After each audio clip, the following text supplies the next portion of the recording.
Hello friends.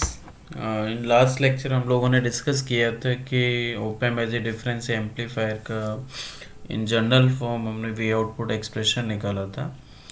अब उसी series में ये क्वेश्चन है, this is the numerical based on the op amp as a differential amplifier.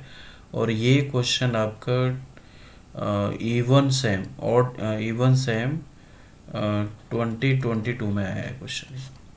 ठीक है, तो ये क्वेश्चन ऑलरेडी पूछा रखा है। इसमें देयर आर टू पार्ट्स के explain the virtual ground concept and find out the way output for given circuit diagram. यहाँ इसने इसको प्रैक्टिकल वोल्टेज भी लगा दिया कि यहाँ +9 वोल्ट और यहाँ आपका क्या है -9 वोल्ट, ये सर्किट दे रखा है। तो यहाँ देखो ये सर्किट है, किस टाइप का सर्किट है, this is again the differential amplifier. कि यहाँ दोनों इन्वर्टिंग और नॉन इन्वर्टिंग पिन से आपके कंपोनेंट्स कनेक्टेड है। अब इस कंपोनेंट्स पे क्या इनपुट है वो उसका कोई भी इम्पैक्ट नहीं आएगा। हम इसको उसी टाइप से सॉल्व करेंगे जैसे हम लोगों ने अभी ओपन में डिफरेंस एम्पलीफायर का डेरिवेशन किया था। तो देखो ये नोड आपका ए हो गया, this is the node A, और ये आपका node B, node A node B.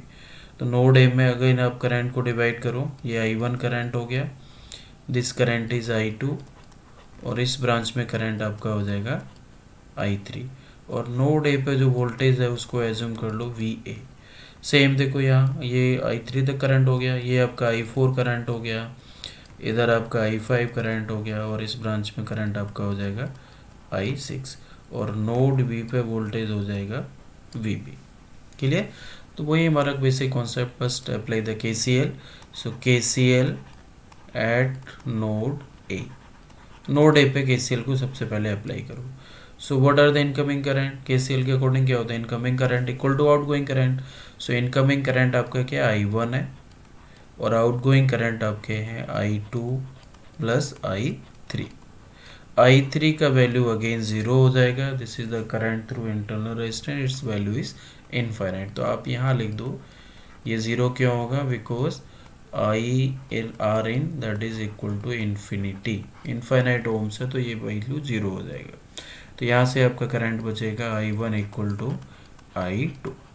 ठीक है, I1 then again apply the potential difference V upon R। तो initial voltage minus ending voltage. तो देखो यहाँ इनिशियल वोल्टेज उसने 0 दिया, इसको ग्राउंड कर दिया। तो आप क्या करोगे कि यहाँ जो V अपॉन R फॉर्मूला लगाएंगे, सो स्टार्टिंग वोल्टेज क्या होगा 0, और एंडिंग वोल्टेज क्या होगा VA।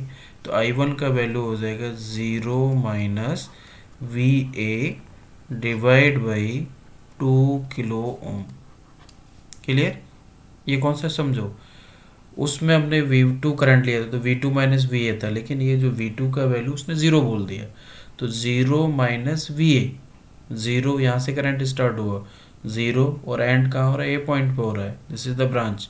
I1 करंट 0 से यहाँ तक जा रहा है, ए पॉइंट तक जा रहा है, तो 0 minus VA upon 2 kilo ohm, that's the value of I1। Clear? Equal to I2 आपका यहाँ से स्टार्ट हो रहा है, तो ये हो जाएगा VA minus V0 divide by 6 kilo ohm. ठीक है, VA से स्टार्ट हुआ और कहाँ तक गया, V0 तक गया, क्योंकि इस पॉइंट पे भी ये नोड C है, तो C पे वोल्टेज क्या होगा, V0 ही होगा। तो VA minus V0 divide by 6 kilo ohm.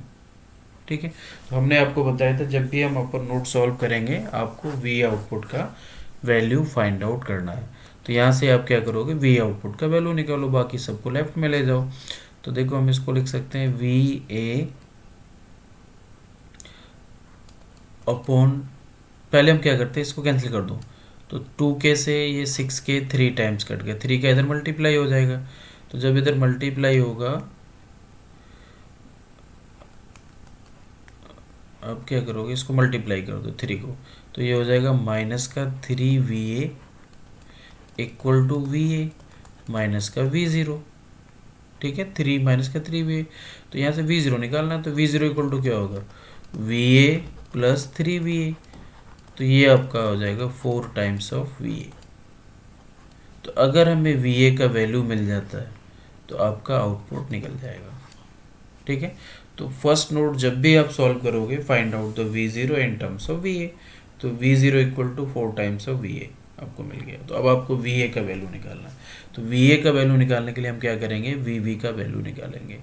ठीक है, तो अब सेम प्रोसेस अप्लाई करेंगे, K C L at node B, B पे के सी एल अप्लाई करो। तो इनकमिंग करंट क्या है, I4 out plus I5 equal to I6, ये वैल्यू होगा। I4 plus I5 equal to I6, I6 का value 0 हो जाएगा। यहाँ से आपका I4 प्लस का I5 इक्वल टू 0।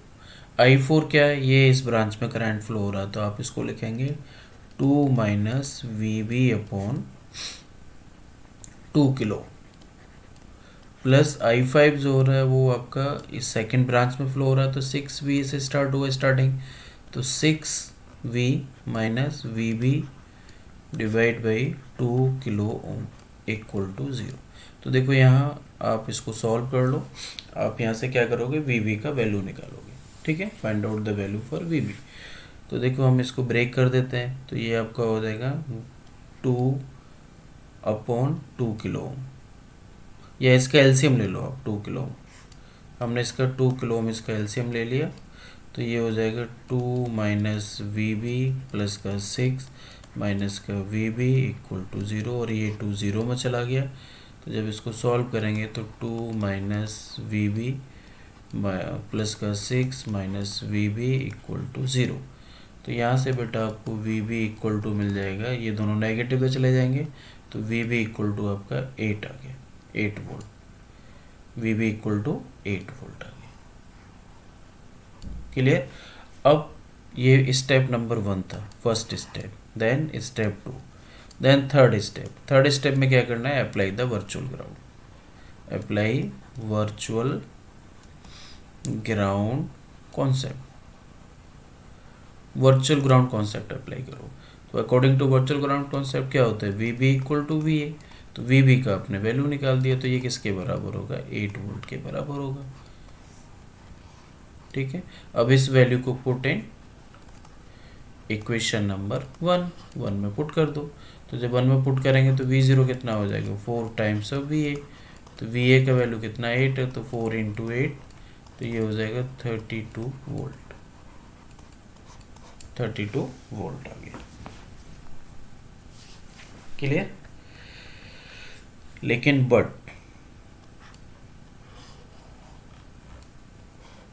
यहाँ आपको क्या है, ये 32 वोल्ट आपने कैलकुलेट कर लिया, लेकिन जो सर्किट डायग्राम दे रखा है, this is the practical operational amplifier, this is practical operational amplifier, और उसने यहाँ प्लस माइनस वी सेट का वैल्यू उसने प्लस 9 वोल्ट और माइनस का 9 वोल्ट दे दिया।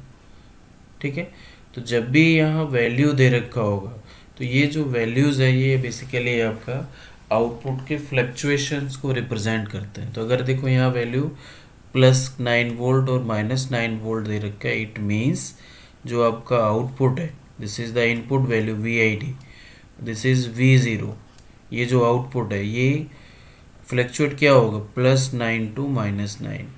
मतलब अगर ये वैल्यू आपका प्लस का 9 वोल्ट है और ये वैल्यू आपका माइनस का 9 वोल्ट है, तो आउटपुट आपका 0 से 9 तक तो चेंज होगा, देन उसके बाद क्या हो जाएगा, फिक्स हो जाएगा।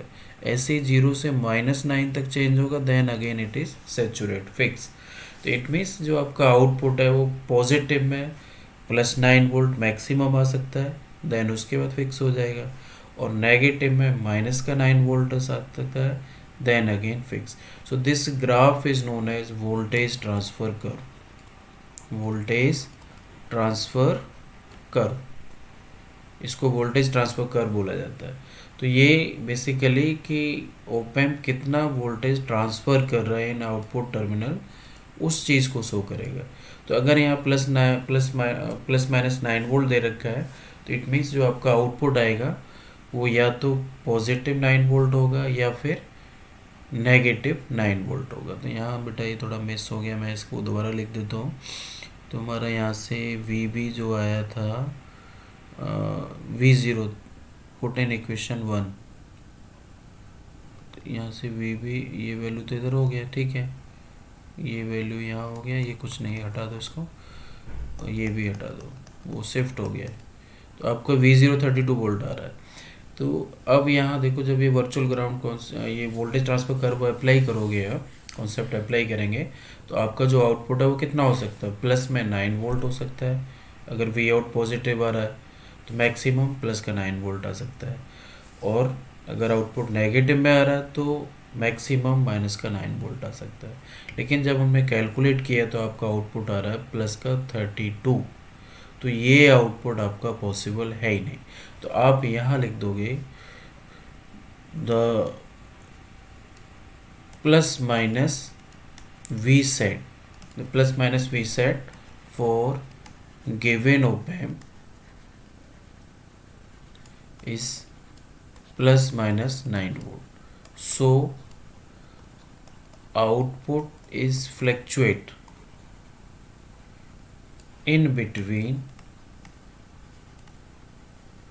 plus 9 volt to minus 9 volt, plus 9 volt to minus 9 volt.